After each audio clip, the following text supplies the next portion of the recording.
Good morning, and thank you for joining me on the Path to Liberty. It's Monday, December 7th, 2020.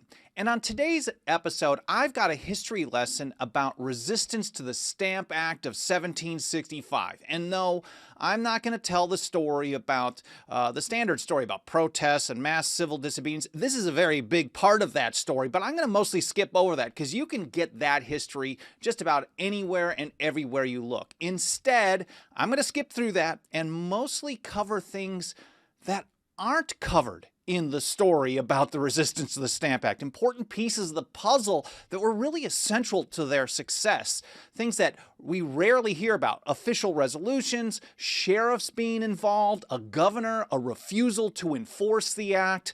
Important pieces of the puzzle that give us plenty of effective nullification strategy for today. I've got Patrick Henry, 3 Johns, Adams, Dickinson, and Hancock, plus great research from books by Edmund and Helen Morgan, plus Murray Rothbard, and I've got some articles from elsewhere too. First of all, before getting to that, my name is Michael Bolden. We broadcast live every Monday, Wednesday, and Friday at 9:30 a.m. Pacific Time from here in my home office and studio in downtown Los Angeles for the 10th Amendment Center. Our show homepage has everything you need to follow this program. It's got all the archives for over 2 years on individual episodes. Each episode has its own post. I include links to stuff that I'm referencing so you can read and learn more on your own time, because every episode I'm really just scratching the surface. I'm learning sometimes as I go. I found some new things here in my research for this episode today, and I think if you read along with some of the notes as you go through the episode, or if you just prefer reading, you can read all the stuff and you can get a lot more information on your own time. You can even find our membership program where you can support us for as little as $2 a month. That financial faith really goes a long way here at the TAC. All that and more at the show homepage, 10thamendmentcenter.com/path to liberty. It's all spelled out, 10thamendmentcenter.com/path to liberty. And just while we give everyone a few moments still to get notifications on the live streaming platforms and join us for this broadcast today, I want to say a quick hello to everyone out in the live chat. I see Patricia and Funky, Pro-Life, Pro-Liberty, Bob Landry, and Andrew Green all over on YouTube. MRGF, Isaias, James S., Jennifer Coop, Clay Kent, and a few others over on Facebook and elsewhere. Whatever platform you happen to be on. The live streaming ones are YouTube, Facebook, Periscope, or Twitter, and DLive and Twitch. And then all of our archive platforms, Library, BitChute, BitTube, Brighteon, and the podcast editions at Apple, Spotify, whatever platform you're on, whether you watch live or in the archive. I couldn't be more grateful for you spending some of your time with me today. Let's get right to this, and just a quick, brief introduction, backgrounder here on the Stamp Act, not really on the act itself. I'm just going to cover just some brief important points here. In here from Wiki, they've got some pretty good history on it actually here. The Stamp Act, they don't cover the full details, but hopefully we'll get some of this other interesting stuff that isn't covered in most places. The Stamp Act was passed by Parliament on March 22nd, 1765. Now, this was a ramp up from the Sugar Act, and they knew this was coming. They just weren't certain when it was going to pass, and it did pass on March 22nd, 1765, with an effective date of November 1st that year. It passed 205 to 49 in the House of Commons and unanimously in the House of Lords. Historians Edmund and Helen Morgan, who really are some of the best on this, Rothbard really did a great treatment of this as well, which I will cover a little bit later in the episode. They described some of the specifics of the tax. They said the highest tax, £10, was placed on attorney licenses. Other papers relating to court proceedings were taxed in varying amounts. There was also land grants were taxed, cards, dice, newspapers, pamphlets, basically anything that had to be printed, anything with a license or a piece of paper, they had to pay an additional tax. Some of them were just in the pfennigs or the cents, they were just tiny amounts, but they certainly established a precedent, and that was a great concern. Was the precedent. It was also the first direct tax, and that was the precedent, the first direct tax on internal commerce rather than just a duty on external trade goods. And they were also very concerned about this. The Stamp Act allowed admiralty courts, and this is really, this is cited from the Morgan's history book. They allowed admiralty courts to have jurisdiction for trying violators, following the example established by the Sugar Act. And one of the big reasons they were concerned about this, I think it was actually vice admiralty courts, because they operated without a trial by jury. So there was a lot of talk about concern for opposition to the loss of the jury trial, right of trial by jury. I covered that in an episode back in October that I'll mention briefly here in a few minutes about resolutions from the Stamp Act Congress. This was a big part of it, and that's generally ignored in most of the opposition. They just say, oh, it's just about taxes or representation, but there was really also this right of the trial by jury. Now, shortly after passage, this comes from Bob Ruppert at the Journal of American Revolutions at allthingsliberty.com. And he writes it this way: in Boston, a group of men formed a social club. I like how he puts that. It's a social club. Their purpose, however, was more than social. It was to formulate and organize a response to the Stamp Act when news of its passage reached Massachusetts. So a small group of people started getting together and talking about some strategies. They knew they couldn't just sit around and wait. This was a new precedent, ramping things up. And if they did nothing, they knew the end result was going to be worse and worse and worse. And Bob puts it this way: they called themselves the Loyal Nine. It's really a precursor in some ways, but almost parallel as well to the Sons of Liberty. The Loyal Nine. They were respectable merchants and tradesmen, but not the most prominent citizens of the city. They were unassuming, avoided undue publicity, and operated in complete secrecy. I always thought Samuel Adams was kind of the head dude in this, and I think I had it wrong, actually. So as I look through the history and read further and look at multiple sources, I don't think he really was engaged at this point, not until August. So early on, this social club, the Loyal Nine, included people like John Avery, Henry Bass, who was actually Samuel Adams' cousins, and a number of other people, but people we just don't really hear about. They met in one of two locations, either, and this is again from Bob Ruppert's article, either in a small compting room in Chase and Speaksman's distillery, or under the foliage of a large elm tree in nearby Hanover Square. The tree would soon become known as the Liberty Tree. We know there's a famous poem about that as well, the Liberty Tree.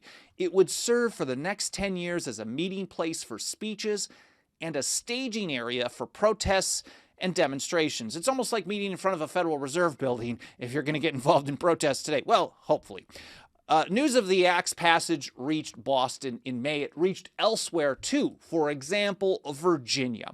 And on May 29, 1765, I did this episode back on May 29th of this year. This was literally 11 days after he took his oath of office for the first time. His 29th birthday, Patrick Henry. He introduced a number of resolutions opposing the Stamp Act. And when we think about the principles included here, we generally don't think of things until 1798, the response by Jefferson and Madison to the Alien and Sedition Acts. But they weren't coming up with these principles of how a far-off government was only allowed to do certain things, and there was a line in the sand and everything else was reserved to the state. They didn't come up with that out of nowhere. In fact, this was a principle widely circulated after Patrick Henry's resolutions were published and printed and read throughout the colonies. A number of them passed, and even ones that didn't pass were also printed and actually supported and included by a number of people. But three main things that I want to mention here. I will link to the actual episode where I covered that in more detail in the show notes, Patrick Henry versus the Stamp Act. I encourage you to check it out. I think it's like a 15-minute quick one. But basically, he said, in those resolutions, they had exclusive authority to govern themselves in matters of taxation and internal police. And if you think about what James Madison wrote in Federalist 45, the powers, this was in 1788, the powers delegated to the proposed Constitution were few and defined. Those reserved to the states were numerous and indefinite. This was the same kind of concept. We're talking about the police power, the broad scope of anything and everything outside of the stuff that is regularly done by the empire in this example.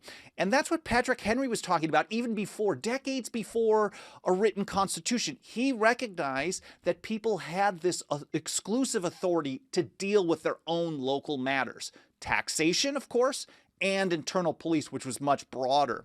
And he said any attempt to otherwise is, quote, illegal, unconstitutional, and just. He knew that it was the duty of the colonies, the duty of the people in their own area to call an act of the government, of the far off, the federal, the empire, the British government, the sovereign in parliament, whatever it may be at the time. Today in Washington, D.C., he knew it was their duty when they saw something that was unconstitutional to call it what it was. It wasn't just, well, we're not allowed.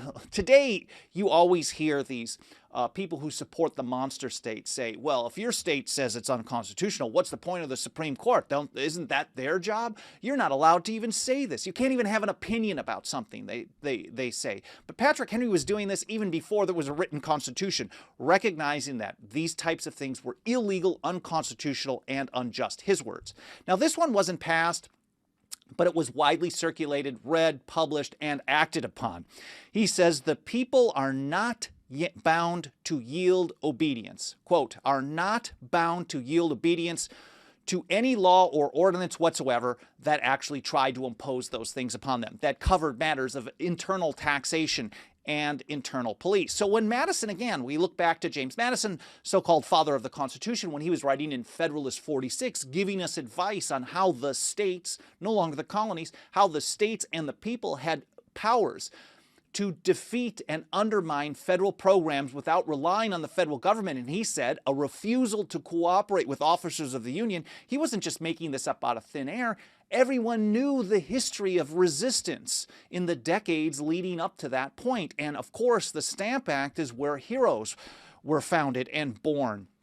They knew that not giving obedience to something is a way to make sure that it was ineffective, unenforceable, and eventually gone. So he was far from alone in this, though. Patrick Henry was far from alone. And here from Murray Rothbard's great Conceived in Liberty.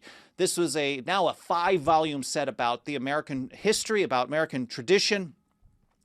And this is volume 3. And he says, a young John Adams, and I often talk about how John Adams was one of the good guys back in the day before he got power. It's a tale of how power does corrupt and people who have it should never be trusted, even in his own words. Don't trust anyone who has power, including himself, I would think. I'm not sure if he ever said that about himself. But here's Rothbard. A young John Adams argued before court that the Stamp Act was, quote, utterly void.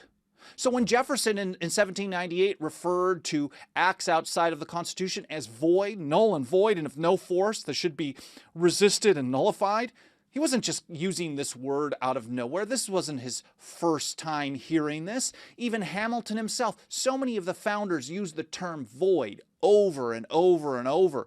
But it came from a long tradition of recognizing that powers exercised that are not authorized to be exercised are void soon as they're passed. It's just they need to be treated that way. He says it's utterly void and of no binding force upon us. That's how John Adams put it. Shortly after, well, months after, Patrick Henry said, not bound to yield obedience. But it's the same type of approach. Virginia and Massachusetts were very different places, but the same principle took hold. He says they were not bound to yield obedience, for it violated colonial rights as men and our privileges as Englishmen. Rothbard goes on, he says, when Parliament errs, declared Adams boldly, it need not be obeyed, and it had no right to impose taxes on the colony. So there was a spirit of resistance. There was a spirit of, well, okay, we're loyal subjects. We're going to go along with this. But as soon as you get beyond that area, no way. Our loyalty only goes so far. Our loyalty goes to the tradition, it was the unwritten Constitution. But we're just not going to follow you and tamely submit to anything and everything. Now, in Rhode Island, there was a lot of resistance. For example, in Newport, Rhode Island, John Robinson, he was the hated customs collector. And he actually ordered the arrest of an opposition leader, a guy named Samuel Crandall. He ordered the arrest, but the sheriff in Newport, Rhode Island, actually refused to do anything. We know there was a lot of opposition in Rhode Island, actually. We, of course, hear about Boston, the Sons of Liberty, the Loyal Nine, Samuel Adams, and so many others. But Rhode Island was a hotbed of resistance as well, and it actually had support of the local law enforcement. The sheriff said, well, the climate is a little crazy here, and in essence, It's impossible. And I'm paraphrasing, but he said basically he returned the warrant to Robinson, said, I'm not going to execute this warrant. It's not happening. It's impossible to carry out safely. Now, we don't know if that was a wink, wink, nudge, nudge, and he really was in fear of his own safety, or if that was just the official line of the sheriff that he couldn't get the job done and he has to return the warrant. Either way, the sheriff refused to enforce, so the people who were out, quote, rioting or protesting or opposing the Stamp Act, they weren't going to be stopped by local law enforcement. And when law enforcement doesn't actually enforce, what can these customs collectors, what can these people like John Robinson and others do about it other than just yell and complain and ask for somebody else to help them arrest these people? And we saw that actually happen there in Rhode Island. He actually then went to the governor. And let me pull this up. This is again from Rothbard. Robinson now appealed to Governor Samuel Ward to guarantee his protection ashore and to arrest Crandall. But Ward, in obvious sympathy, and maybe you'd have to read this whole thing in context. Rothbard has a number of chapters in Volume 3 talking about resistance to the Stamp Act and the people's nullification of it. In context, it was obvious that Governor Ward was going to do nothing. And he put it this way: in obvious sympathy with the rebels, left town during the rioting, and now kept suavely assuring Robinson that all was calm, that no one was in danger, and that Crandall was a peaceful citizen. So the governor actually just said, no, we're not going to do this. I'm not going to help you arrest this, no problem. In fact, and here from the Morgan's book, this is again Edmund and Helen Morgan, the governor answered that he had talked with Crandall. So not only did he get this arrest warrant from the customs collector, John Robinson, but then he actually had a chat with Crandall. For all we know, they were working together. And he said, quote, upon examining him, he assures me that he has not the least intention of raising any disturbance or riot or of doing any kind of injury. He says Mr. Robinson has personally used him ill, and he shall insist upon proper satisfaction, but has not even a thought of taking any illegal or riotous method for obtaining it.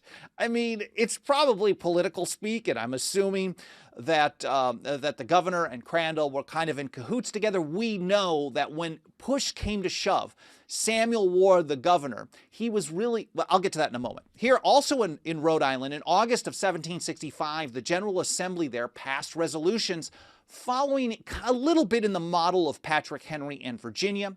And then the appointed stamp distributor, Attorney General Augustus Johnson, refused to execute his office, quote, against the will of our sovereign lord, the people. He's basically, this is an evolution in the view of sovereignty, because it was really still regularly understood by the general populace that Parliament, what Parliament did was sovereign. The king in Parliament was sovereign. So when they did anything, it was part of the Constitution. Written or unwritten, doesn't matter. What they did was okay. And this was a new view. The people are sovereign. The sovereign lord, the people. And Augustus Johnson literally refused to actually hand out the stamps to be put on things. So if you don't have enforcement by the sheriff, if you don't have the appointed stamp distributor appointed by the crown or the governor, who appointed him, I'm not sure, but if he's not doing his job, what's going to happen? And then you take the governor as another part of this. And again, if we can go back, and I'm not going to talk about it too much, but James Madison's advice in Federalist 46, he talked about a refusal to cooperate with officers of the Union. He talked about mass disobedience of the people. He talked about governors being outspoken and saying, no, I will not participate. Not actually doing beyond that, but here's the governor as well in 1765. Now, the day before the act was going to be effective, that was November 1st of 1765, every governor, every single one, took an oath that they were going to enforce it. They were going to fully enforce and sustain the Stamp Act. This was, I guess, October 31st.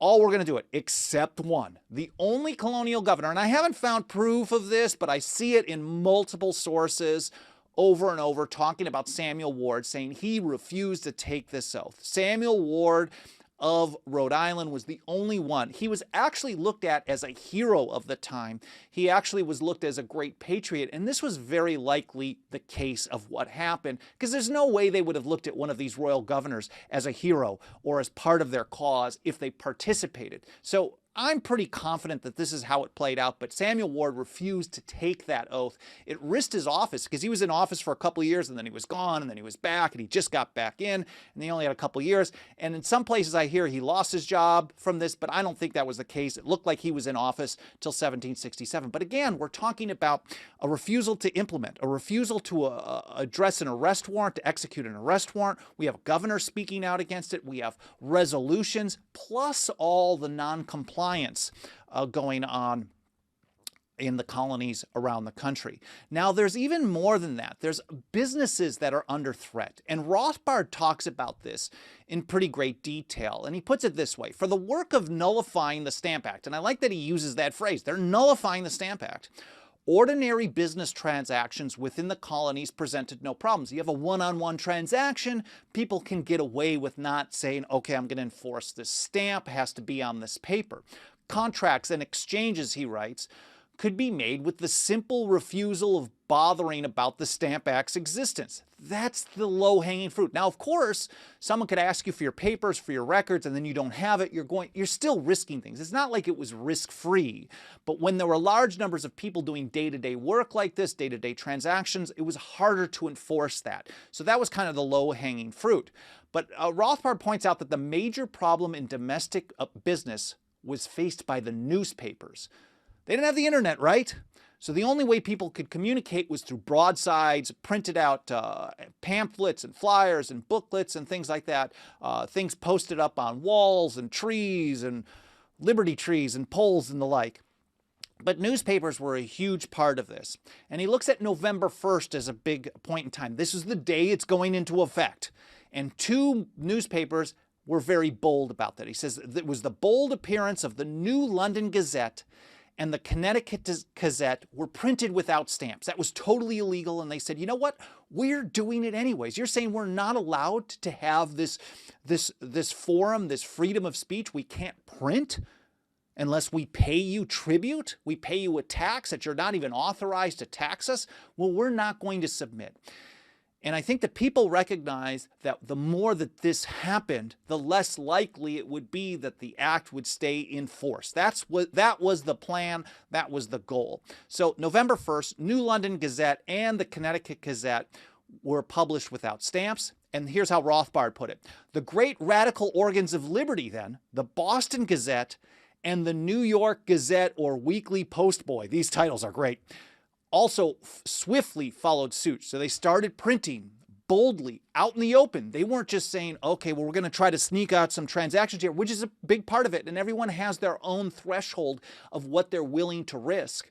But these people were really courageous heroes in my book because they knew they had to do this. And if none of the newspapers actually came forward and refused to participate, refused to comply with the act, then what's going to happen? It makes it easy to enforce, and it's going to stay forever.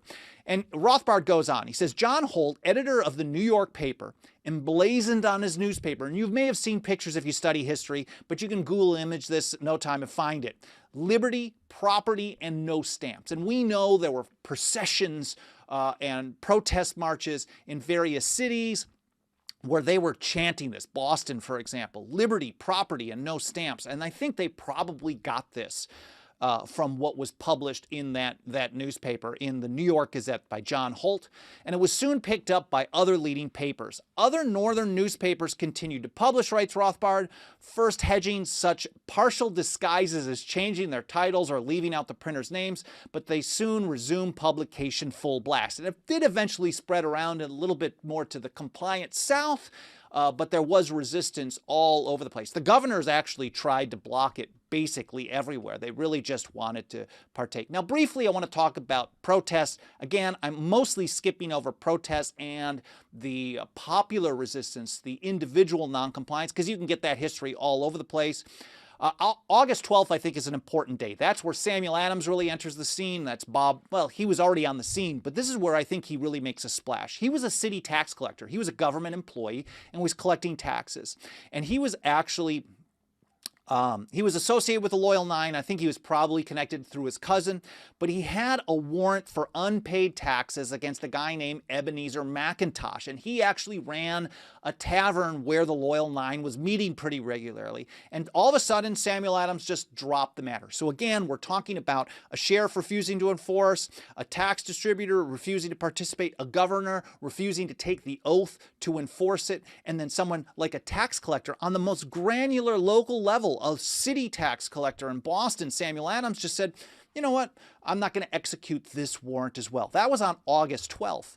2 days later, August 14th, and here from libertarianism.org, who wrote this one? This was George Smith, who's done a lot of good articles there.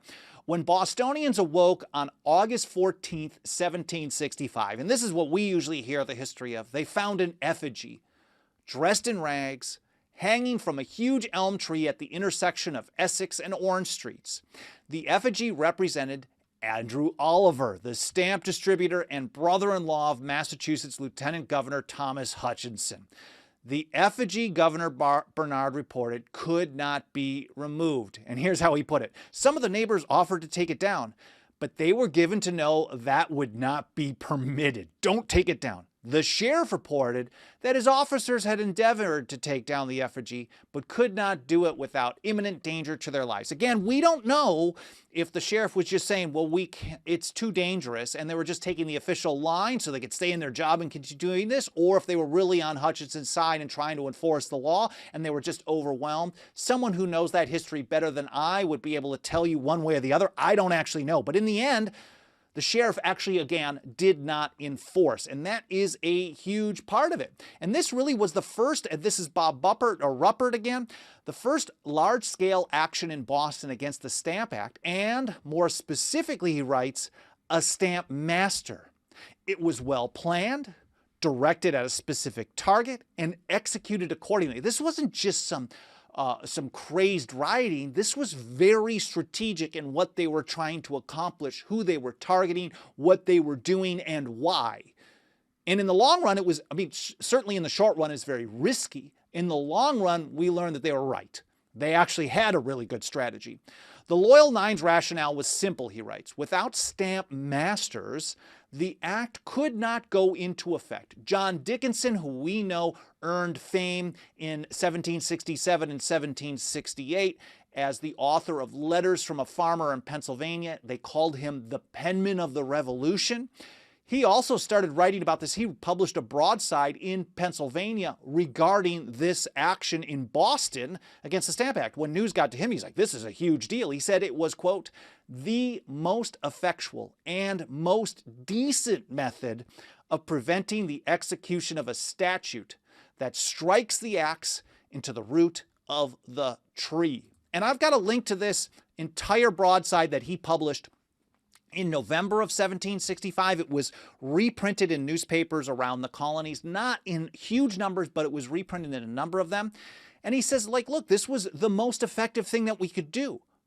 But what further steps need to be taken? He says, what further steps you can now take without injury to the sacred right demands your maturest deliberation. He's actually telling the people in Pennsylvania, and then it was actually printed elsewhere. So it was encouraging other people to think about, like, these people have been really effective refusing to participate. This hanging in effigy was a big deal. It's kind of aggressive, but you know what? Something has to be done. And he put it this way. If you comply with the act by using stamped papers, you rivet perpetual chains upon your unhappy country. In other words, refuse to comply. If you participate in what they're trying to force upon you, if you make it so they can enforce this, you've actually just put your own chains on yourself and your entire country. He says, you unnecessarily, voluntarily establish the detestable precedent, which those who have forged your fetters ardently wish for, to varnish the future exercise of this new claimed authority. So there's John Dickinson, penman of the Revolution, urging mass noncompliance. And here again, back to Rothbard, he's talking about Peter Randolph. This was in Virginia, the Surveyor General of Virginia. He actually told all the customs collectors to allow the ships to come in whether they had stamps or not. So this was going to be a big part of it. If the ships arrived and they were trying to basically smuggle unstamped paper, unstamped goods, then they were supposed to not even get into port to be able to unload their products. But what happens if you don't have enforcement? Those products get everywhere and the people can conduct the transactions behind the scenes very easily. And here's how Rothbard put it. The earliest and easiest resolution of the problem came in Virginia, which had the good fortune of having a liberal and understanding Surveyor General in Peter Randolph of the eminent Virginia family. We know people like Edmund Randolph, for example. As early as November 2nd, he writes, Randolph advised all the customs collectors to clear all vessels without stamped paper. The governor was also intelligent about the issue and quickly seconded Randolph's stance. So he said he's going to enforce. I guess this guy took the oath, but then he allowed his Surveyor General to allow the ships to come in anyway. So that's pretty interesting. The customs officials in Rhode Island also followed. So customs in Rhode Island, they just started letting the ships in. And how can you actually require people to have stamped paper if the unstamped paper keeps flowing?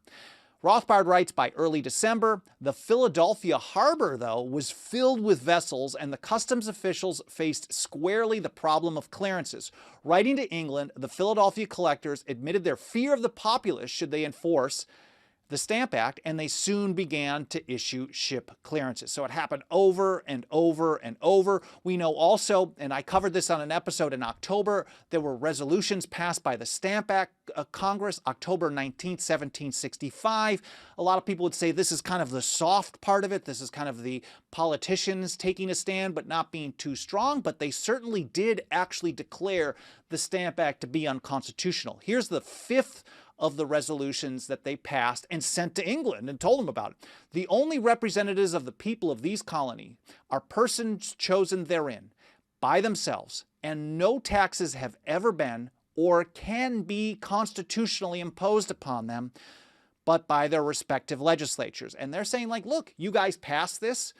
You're not part of our local legislature, so therefore you can't do this. You cannot constitutionally do this. They literally called it unconstitutional. This is while there was all kinds of things already happening, but it added an official air to it. It added more support to that resistance as well. And then, of course, on November 5th, Guy Fawkes Day, there was always a celebration and a lot of fighting and things like that in places like Boston. But here back to Bob Ruppert, he says, the citizens of Boston were greeted by an unusual scene. Ebenezer McIntosh, captain of the Southenders, and Henry Swift, captain of the Northenders, were rival gangs or rival groups. They were bitter rivals. They were leading their men side by side down the streets of Boston. These were two mobs that had gone at each other with clubs and knives on Guy Fawkes Day for as long as anyone could remember. It's like that film Gangs of New York, kind of. The citizens, he writes, were amazed and confused. What happened? Well, the answer was the Union Feast. Samuel Adams, along with John Hancock, organized a series of dinners the night before, encouraged all classes of men, meaning the two mobs, to share a meal together. They were celebrating the fact on Guy Fawkes Day that the Stamp Act, which was supposed to be in effect 4 days earlier, was still not being enforced in Boston and so many other places. And this was interesting. I just learned about this in the last few weeks. We hear about declaring things null and void. I didn't know this was happening at the Stamp Act time, and I learned about this from one of my favorite historians, a guy named J.L. Bell, over on Twitter. And he pointed out, or he was retweeting somebody, but added some clarification. But basically, on November 23rd, 1765, a court in Frederick County, Maryland, declared the Stamp Act, quote, null and void. So again, this idea of declaring a local government official or an elected body or whatever declaring a far-off government's act null and void. This didn't just arise in response to the Alien and Sedition Acts. This didn't just come up in response to the Fugitive Slave Acts. We don't just make this thing up today. It has a long history in the American tradition. Locals this is what they're supposed to do. Say, this is unconstitutional, this is the line in the sand, this is where we will not allow you to cross, and if you try to, we will not obey them. You are not bound to obey things that they're not authorized to do. And here on November 23rd, 1765, this court said, not only is it null and void, but local authorities are not required to enforce the Stamp Act. It was really the first colonial court to have done that, according to J.L. Bell.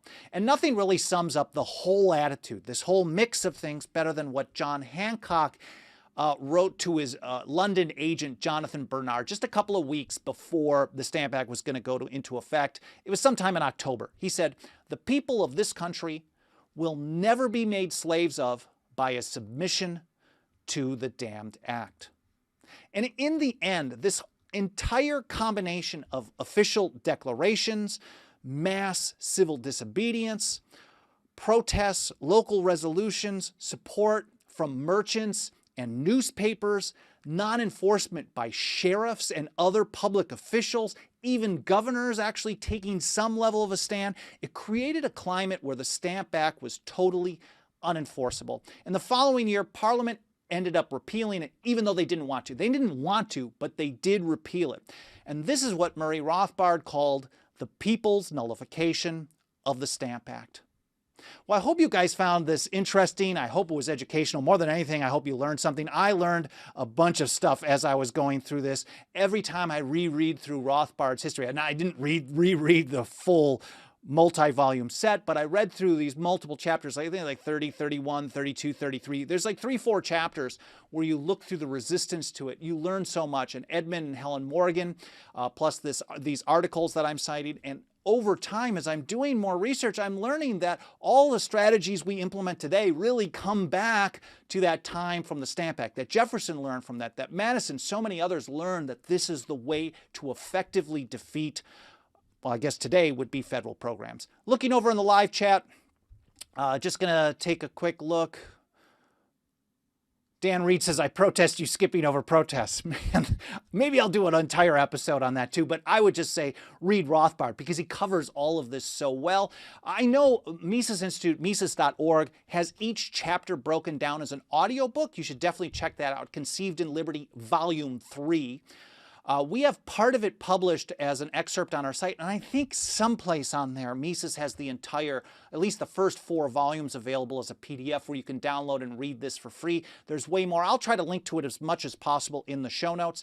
Of course, if you support the show, you like what we're doing, you want to help us spread the word, there's a number of free and easy things you can do to make that happen. Smash the like button. Leave a review on Apple Podcasts or any other podcast platform.